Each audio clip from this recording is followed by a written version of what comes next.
નમસ્કાર મિત્રો, સ્વાગત છે તમારું અમારી યુટ્યુબ ચેનલમાં। અત્યારે મિત્રો મેઘરાજાએ ગુજરાતના અનેક વિસ્તારમાં ધમાકેદાર બેટિંગ કરી છે। મેઘરાજાના બેટિંગની વાત કરીએ તો દક્ષિણ ગુજરાત સહિત મધ્ય ગુજરાત અને સૌરાષ્ટ્રના અનેક વિસ્તારમાં જોરદાર વરસાદ થયો છે। દક્ષિણ ગુજરાતમાં ભારે વરસાદના સમાચાર છે। સુરતના પલસાણામાં માત્ર થોડા જ કલાકોમાં 8 ઇંચ જેટલો ભારે વરસાદ ખાબકી ગયો હતો। હવામાન વિભાગનું બીજી તરફ મિત્રો રેડ એલર્ટ પણ સામે આવ્યું છે। રાજ્યમાં આગામી 5 દિવસ સુધી ભારેથી અતિ ભારે વરસાદની આગાહી વ્યક્ત કરવામાં આવી છે। 5 સક્રિય સિસ્ટમના કારણે હવે વહીવટી તંત્રને પણ એલર્ટ મોડ ઉપર રાખી દેવામાં આવ્યું છે। વેરાવળ અને જૂનાગઢમાં પણ જળબંબાકાર થયો છે। જૂનાગઢના માળિયા હાટીનામાં પણ 7 ઇંચ અને ગીર સોમનાથના વેરાવળમાં છેલ્લા 24 કલાકમાં ધોધમાર વરસાદથી નીચાણવાળા વિસ્તારોમાં પાણી ભરાઈ ગયા છે। બીજી તરફ મિત્રો અમદાવાદમાં પણ ભારે વરસાદ જોવા મળ્યો છે। અમદાવાદના અનેક વિસ્તારમાં ધોધમાર વરસાદથી રસ્તાઓ પર પાણી ફરી વળ્યા છે અને વાહન ચાલકો અટવાઈ ગયા હતા। ખેડૂતોની પાક વીમા અંગે માંગ। જૂનાગઢ સહિતના જિલ્લાના ખેડૂતો દ્વારા ગુજરાતમાં પ્રધાનમંત્રી ફસલ વીમા યોજના ફરીથી શરૂ કરવા માટે સોંપાયું છે માંગપત્ર। નવસારીમાં પ્રી મોન્સૂન કામગીરીની પોલ ખુલી છે। પ્રથમ વરસાદમાં જ નવસારીના મુખ્ય માર્ગો પર મોટો ભૂવો પડતા અને રસ્તા ધોવાઈ જતા તંત્ર સામે સવાલો ઉઠ્યા છે। વડોદરા પેટા ચૂંટણી જાહેર। માંજલપુર વિધાનસભા બેઠકની પેટા ચૂંટણીની તારીખો ચૂંટણી પંચ દ્વારા સત્તાવાર રીતે જાહેર કરવામાં આવી છે। નવો ગ્રામીણ રોજગાર નિયમ। ગુજરાતમાં મનરેગા હેઠળ દૈનિક વેતન વધારીને 300 રૂપિયા કરાયું છે। જો કે શ્રમિક સંગઠનો દ્વારા વિરોધ કરવામાં આવ્યો છે અને 400ની માંગ કરવામાં આવી છે।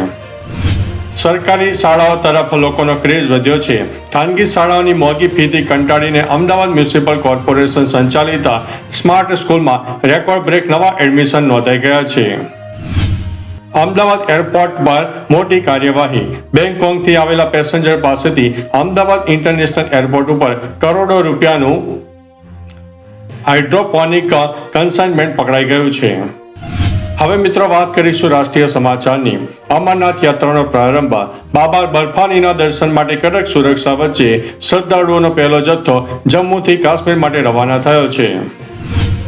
હવે મિત્રો પીયુસી વગર ઈંધણ નહીં। દેશમાં પ્રદૂષણ નિયંત્રણ માટે સરકારનો નવો એક્શન પ્લાન। હવે વેલિડ પીયુસી વગર પેટ્રોલ ડીઝલ મેળવવામાં મુશ્કેલી પડી શકે છે। સોનાના ભાવમાં ઘટાડો। જુલાઈ મહિનાની શરૂઆત સાથે જ સોના અને ચાંદીના ભાવમાં નરમાશ જોવા મળતા ગ્રાહકોને અત્યારે મોટી રાહત મળી રહી છે। બેંગ્લોરમાં મોટી દુર્ઘટના। પથ્થરની ખાણમાં અચાનક મોટી ખડક ધસી પડતા 7 મજૂરોના મોત થયા છે અને તપાસના આદેશ આપવામાં આવ્યા છે। મુંબઈમાં આકાશી આફત। મુંબઈ અને આસપાસના વિસ્તારોમાં મુશળધાર વરસાદના પગલે રેડ એલર્ટ જારી કરવામાં આવ્યું છે। લોકલ ટ્રેન વ્યવહાર અને જનજીવન ઉપર પ્રભાવિત થયું છે। હવે મિત્રો વાત કરીશું આંતરરાષ્ટ્રીય સમાચારની। પાકિસ્તાન જેલમાંથી ભારતીયો મુક્ત થશે। સજા પૂરી કરી ચૂકેલા 188 ભારતીય કેદીઓને મુક્ત કરવા માટે પાકિસ્તાન સરકારને સત્તાવાર યાદી સોંપવામાં આવી છે। અમેરિકા ઈરાન ગુપ્ત બેઠક। કતારની મધ્યસ્થતામાં અમેરિકા અને ઈરાનના ટોચના અધિકારીઓ વચ્ચે આંતરરાષ્ટ્રીય મુદ્દાઓ પર ચર્ચા ચાલુ રાખવા માટે સહમતિ સાધવામાં આવી છે। લાહોરમાં મોટી દુર્ઘટના। પાકિસ્તાનના લાહોરમાં એક ખાનગી ટ્યુશન સેન્ટરની છત ધરાશાયી થતા 14 બાળકોના મોત થયા છે। અનેક લોકો ઘાયલ થયા છે। અમેરિકામાં birth right citizenship. US supreme કોર્ટનો મોટો ફેસલો। કાયદાકીય પડકારો વચ્ચે પણ બર્થ રાઇટ સિટીઝનશીપ એટલે કે જન્મજાત નાગરિકતા યથાવત રહેશે। ચીનનો નવો સ્પેસ ટ્રેન પ્રોજેક્ટ।